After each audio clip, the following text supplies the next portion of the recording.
Oi, oi, pessoal. Bom, estou falando agora já direto de Chicago. Como eu apliquei para os Estados Unidos, né? Além de conseguir a bolsa, eu também tive algumas etapas que envolviam visto, né? Então eu tive que solicitar o visto no departamento de imigração e tive que fazer entrevista. Existem no Brasil diferentes lugares onde você pode ir no consulado fazer entrevista. Eu fui em São Paulo. E aí você tem duas etapas nessa parte de solicitação de visto. Tem a etapa de coleta de impressões digitais e fotografia e a etapa da entrevista. Sempre as impressões digitais e fotografias acontecem antes da entrevista. Então, no meu caso, né, cheguei em São Paulo uma quinta-feira à tarde, fiz a coleta das digitais e tirei a foto. É super rapidinho, você já vai no seu horário marcado, praticamente não tem fila, a fila que tem passa super rápido. E aí, na sexta-feira, foi a minha entrevista de visto. Eu tive que levar toda a documentação comprobatória, então aqui eu já trago algumas dicas que talvez possa ajudar vocês quando vocês estiverem aplicando para o processo de solicitação de visto de vocês, tá? Quando vocês forem para a entrevista, é importante levar principalmente, né, o comprovante da DS 160, que é aquele comprovante que vai sair depois que vocês preencherem o formulário. É o comprovante de pagamento da taxa SEVES, e é importante vocês levarem toda a documentação que a CAPES vai te enviar. A CAPES envia pra gente o termo de outorga e envia também a carta de concessão. A carta de concessão é enviada na linguagem do país que você está indo. Então, no meu caso, que estava vindo para os Estados Unidos, a carta era em inglês. Então, eu imprimi a carta colorido, porque tem assinatura, né? E o termo de outorga também imprimi colorido, porque tem assinatura, e assinei também. E aí você leva todos os outros comprovantes que você precisa ter, que pode ser importante, que pode te ajudar nesse processo. Dois documentos extremamente importantes, que eu já comentei com vocês, que a universidade vai enviar, é a DS 7002 e a DS 2019, que é a própria universidade que vai emitir e vai enviar para vocês, tá? Esses dois documentos não podem faltar.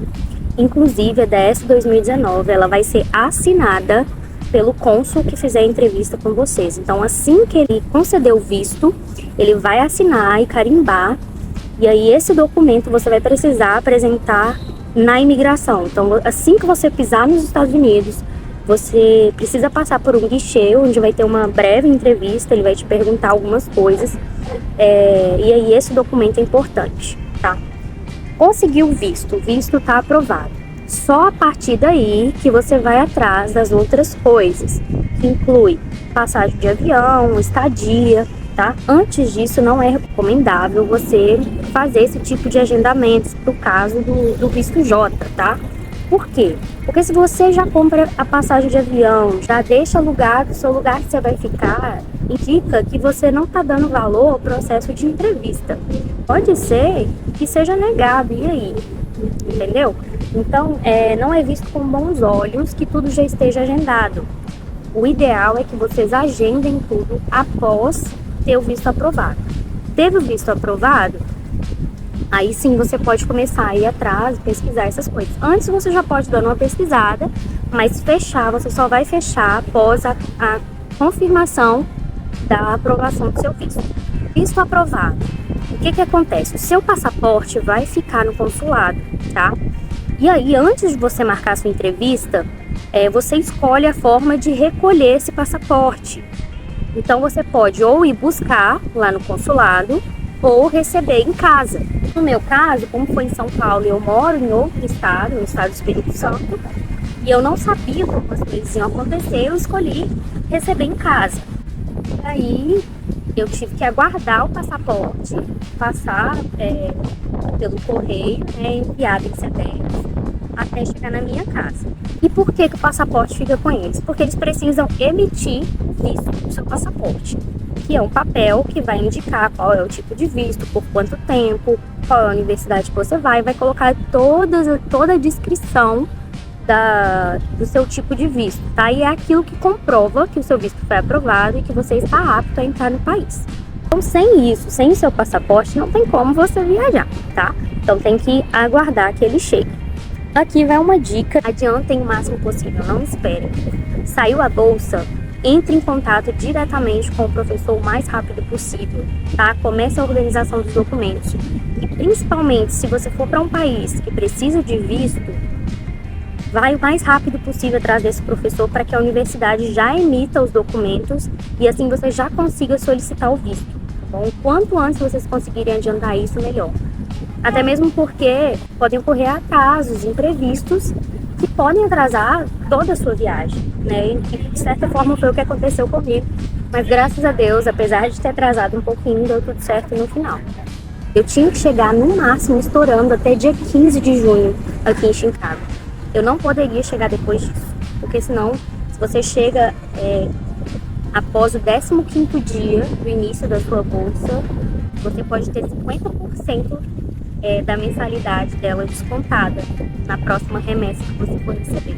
Enfim, remarquei tudo pro dia 13, viajei dia 13, cheguei aqui em Chicago dia 14, deu uma sexta-feira, e ainda tô me ajustando, né? Hoje é dia 19, eu ainda não fui no laboratório, marcado pra eu ir amanhã lá, na quinta-feira. E aí depois eu vou compartilhando mais com vocês as minhas experiências aqui em Chicago. Além disso, né, que a gente chega nos Estados Unidos, não sei qual o tipo de passagem que vocês vão comprar, mas eu comprei uma passagem que fazia conexão em Bogotá e na Colômbia. Não tive que passar na imigração na Colômbia. E da Colômbia eu desci em Miami. Então, descendo em Miami, que já é território americano, eu tive que passar pela imigração. Não tem como passar por outro lugar que não seja pela imigração. Todos os caminhos nos levam à imigração. Então, o que é imigração?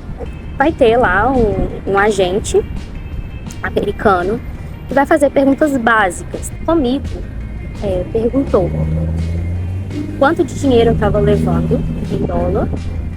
E isso não inclui somente dinheiro em espécie, porque eu não estava levando nenhum dólar em espécie, eu estava levando apenas em aplicativos digitais, tá? O que eu estava indo fazer, qual era o propósito da minha viagem, se eu estava levando algum alimento fresco, alguma fruta, porque é proibido, né? Não pode. E como eu estava muito nervosa, essa pergunta eu não estava entendendo muito bem, eu acho que ele pensou assim, eu vou passar logo essa menina, tem um monte de gente para entrevistar. Então eu vou passar ela logo e tá tudo certo. Então ele me liberou depois dessa última pergunta, mas ele deu uma olhada primeiro na minha DS 2019, viu se tinha um carimbo. Depois dessa liberação, eu já fui pro meu último voo, que seria de Miami para Chicago. Então eu cheguei em Chicago, já fui logo instalar. E assim, não é difícil, né? Mas também não é muito fácil. Você tem que ir se guiando por placas, você tem que perguntar às vezes, mas se você tem um inglês mais ou menos, você consegue fazer as perguntas. Eu consegui chegar e já pegar metrô e chegar no centro da cidade com mala e tudo. Então assim, eu fiz um vídeo, né, falando sobre a mala, trouxe poucas coisas. Então assim, foi relativamente tranquilo pegar metrô e caminhar até o lugar que eu tinha alugado no Airbnb. Então foi isso, tá? Então espero que vocês estejam gostando. Eu vou continuar compartilhando um pouquinho da minha experiência aqui em Chicago. E aí, se vocês tiverem algumas dúvidas, algum comentário, vocês podem deixar aí. Obrigada por assistirem, fica com Deus, tchauzinho!